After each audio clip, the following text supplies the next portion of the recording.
Dude, I gotta tell you guys something crazy that happened to me. I went to the mall a couple weeks ago, and I'm just walking around shopping, and I had to pee, right? So I go in the bathroom and I pee, and I get out and I wash my hands, because there was somebody in there. And so nobody's in there, just rinse and walk out. Look, they're wet. I did it. They're wet. I did it. And I turn around, and there's 2 hand dryers on the wall. And there's a girl standing there with one hand under each hand dryer. And I'm standing there waiting. And she turns around and gives me one of these. Yeah. So I did the only thing I could think to do, and I came up behind her.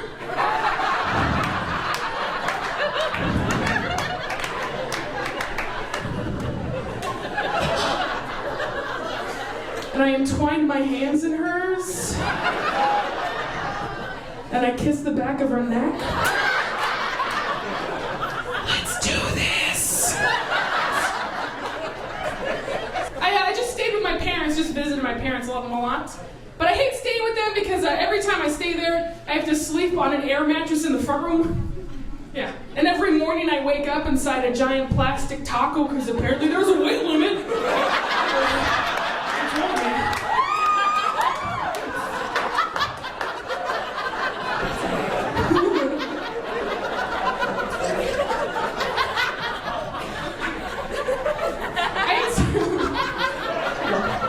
Everybody's just picturing me like trying to roll out.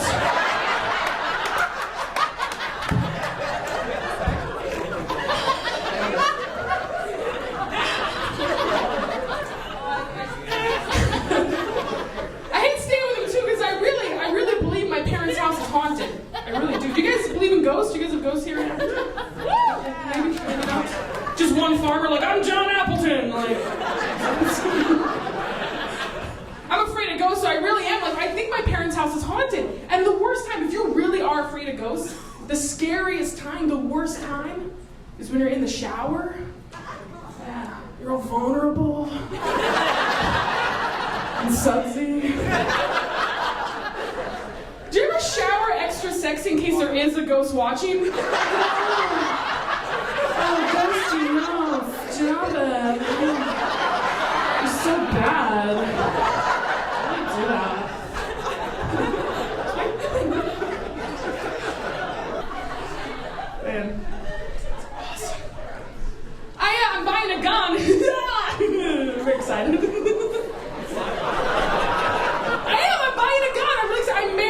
And my husband doesn't want me to get one because he thinks I'm going to shoot him.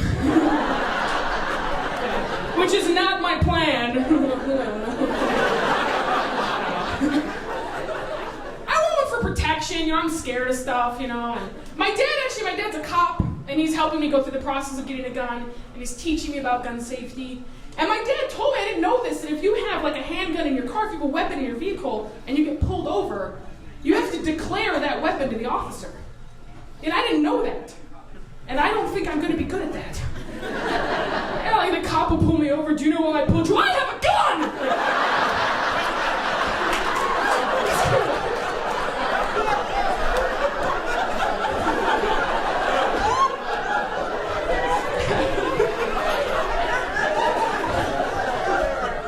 And like he's going to be like, I'm going to have to write you a ticket. Are you really? Weird.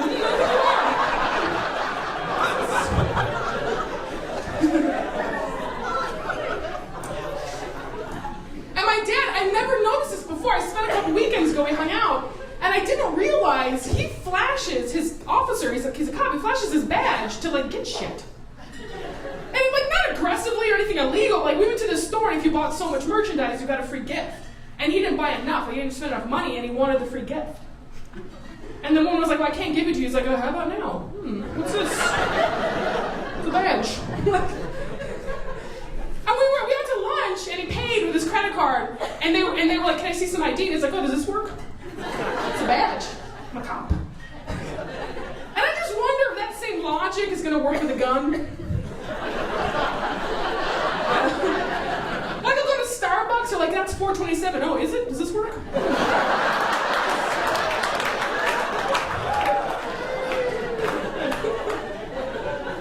My friend told me that's armed robbery or whatever. I'm not familiar.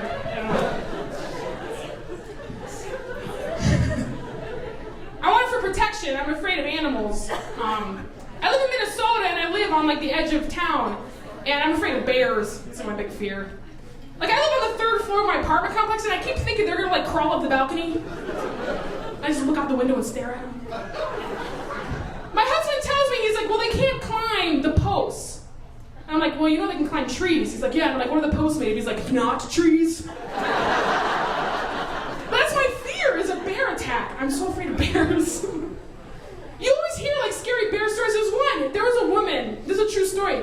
There was a woman that was camping with her husband, and she was feeding a bear trail mix out of her hand. And she ran out of trail mix, and the bear ate her. Which I think she just didn't realize that we are bear food. They love us. Like she was feeding the bear food out of food. This is food to him. And I don't blame the bear. I don't. You know why? Because if a piece of pizza walked up and handed me a donut,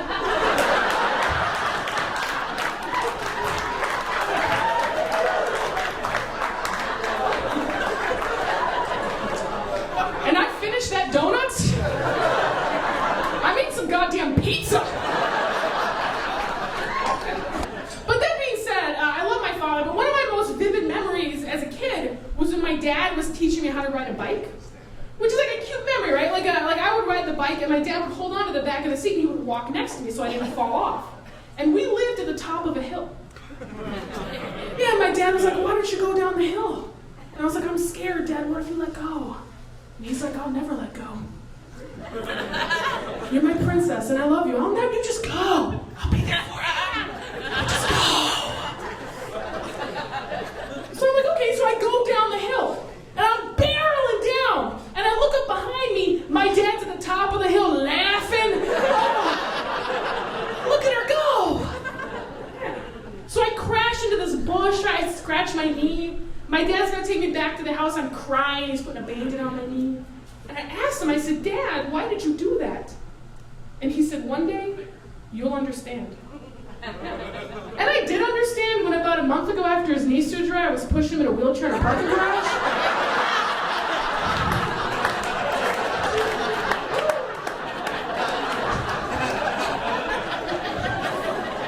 It's like, you're right, Dad. I do understand. Good luck with that. Like, I go to the dentist, I hate the dentist. Everybody's kind of a little afraid of the dentist, you know, they're the worst.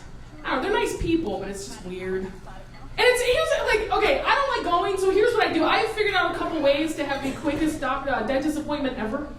What I do, you know how when the dentist, like he's leaning over you and he has his fingers in your mouth, and you kind of look away or you close your eyes so it's not awkward? I stare him right in the eye.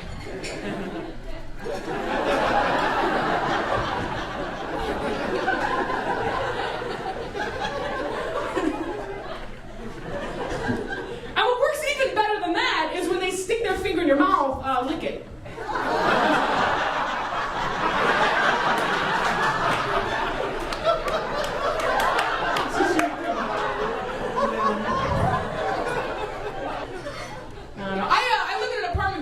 And one of my neighbors, my next door neighbor that lives to the left of me, what he does for a living is he is a cat psychic. I'm totally serious. People bring their cats to him and he reads their minds. And I was talking to him once because I wanted to know more about it, you know, and I asked him, I said, what do the people want to know about their cats? What are the questions that people ask their cats? And he said the two most commonly asked questions are, do they like me? And are they happy? Yeah. Not the first questions I'm asking my cat. Nope. Yeah, question number one. Where the hell are my hair ties, you son of a bitch?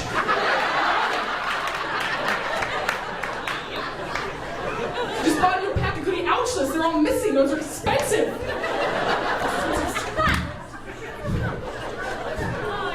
Question number two. You think there's treasure in the couch? Or there's treasure? Like, pay for that, idiot.